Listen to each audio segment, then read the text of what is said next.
Hey y'all, it's me, Jerilene with the silent eye. This has been a rough day. I got up this morning and I don't know what I did, but I did something for a little while after breakfast, and then I said, well, I've done something. I should get to eat something now. It's snack time. And I don't know about y'all, but during this pandemic, I'm eating things that I wouldn't normally eat because I can't go to the grocery store very often or order from a grocery store very often. And so I'm eating things like the cinnamon roll that's been sitting in the pan since yesterday morning. And oh yes, the heel of the bread, that last piece that's just yucky. Yeah, that tasted really good. And then I found some Halloween candy in the way back of the pantry, and I feasted on some really, really hard taffy and a Reese's peanut butter cup that was kind of white. I don't know, it tasted okay.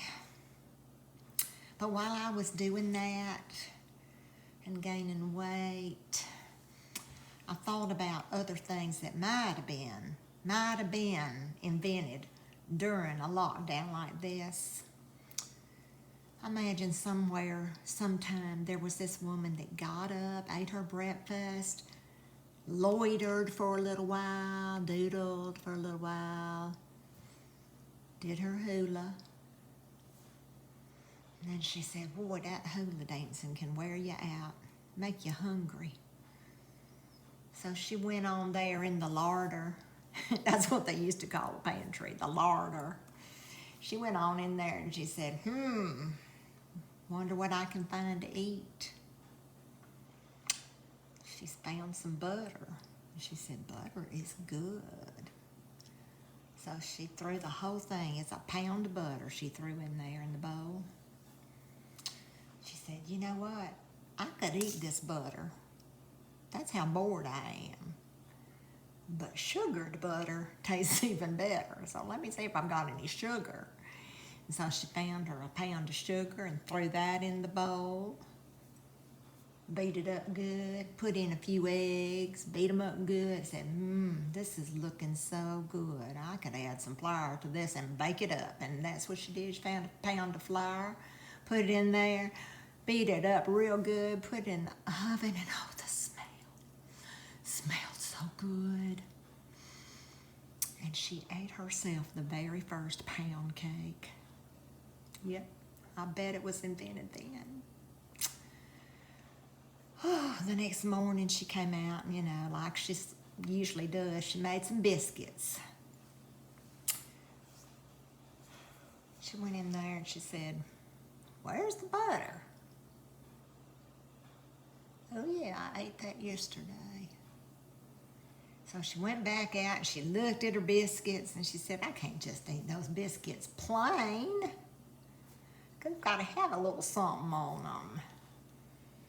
So she just walked around and she just kind of looked, trying to get inspiration, and finally her eyes lit on the pan she'd just cooked some sausage in. And she said, there's some grease in there. I wonder if the grease would taste good on my biscuit. So she put a little bit of grease on the edge of her biscuit and it tasted okay. If she left it out till tomorrow, it'd be good because she wouldn't have anything else to eat. But she threw some flour in there. She said, let me just throw some flour in there. Everything's good with white flour in it. So she threw some flour in there, started around. She turned the stove back on, started around a little bit. It tastes pretty good, but it looks like paste. Looks like glue. So I got to do something to make it not look like glue, because otherwise my husband will say, I'm not eating glue for breakfast.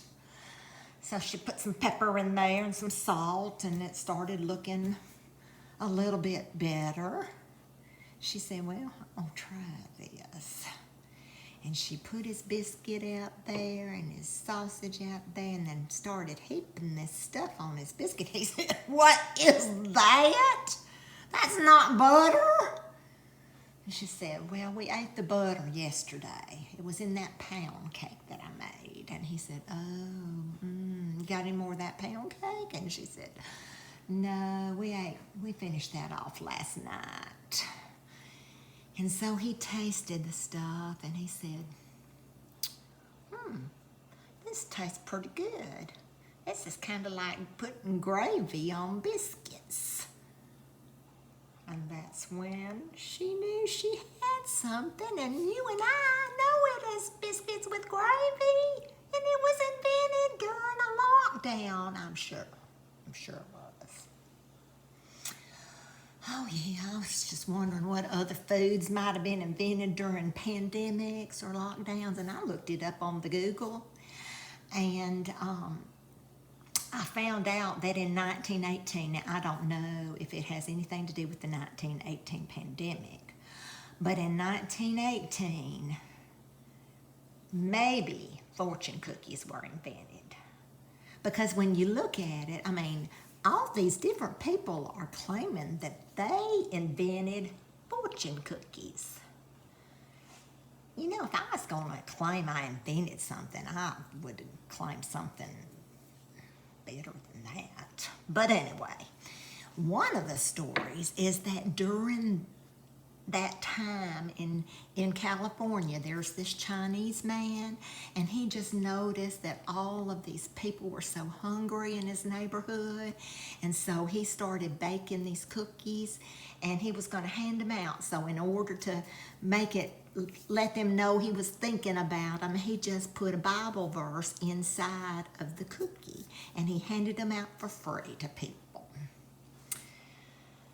Well, they liked them and everything, but that didn't really stick because, you know, people a lot of times say, you know, that Bible is just not believable. I just don't believe that stuff.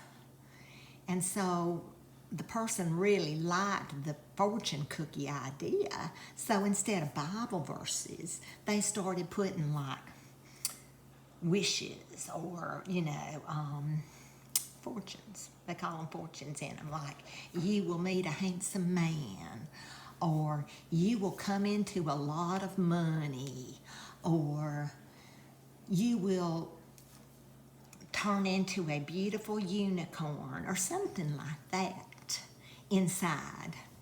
And then, you know, people said, you know, I'm not sure I can believe these. I mean, you know, I'm just not sure that's really going to happen. And so finally somebody said, I know what I can put inside a fortune cookie that people will believe.